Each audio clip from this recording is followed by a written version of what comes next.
അസ്സലാമു അലൈക്കും വറഹ്മത്തുള്ളാഹി തആല വബറകാതുഹു.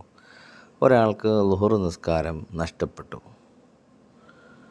ആ നിസ്കാരം ഖളാ വീട്ടാനുള്ള സമയം എന്നുള്ളത് അസ്ർ വാങ്ക് വിളിക്കുന്നതിന് തൊട്ട് മുമ്പ് വരെയാണ്. അങ്ങനെ അയാൾ ആ നിസ്കാരം നിർവഹിച്ചു തുടങ്ങി.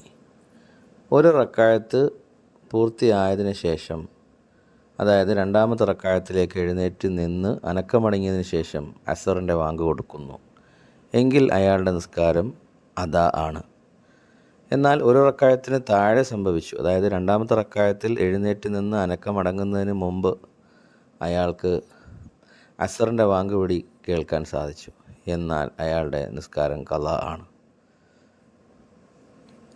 ഉദാഹരണം മനസ്സിലാക്കാം.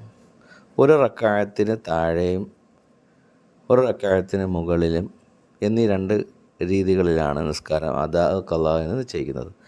നഷ്ടപ്പെട്ടു പോയ നിസ്കാരം അടുത്ത വാങ്കിന് മുന്നേ ഒരു റക്അത്ത് പൂർത്തിയാക്കാൻ സാധിച്ചാൽ ആ നിസ്കാരം അദാഉം, അതിന് താഴെയാണെങ്കിൽ ഖളാഉമാണ്. സുബഹി നിസ്കാരത്തിൽ ഇത് ബാധകമല്ല, കാരണം സുബഹിയുടെ സമയം സൂര്യൻ ഉദിക്കുന്നതോടുകൂടി അവസാനിക്കും.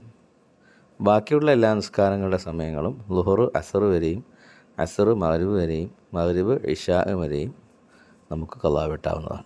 അസ്സലാമു അലൈക്കും വറഹ്മത്തുള്ളാഹി വബറകാതുഹു.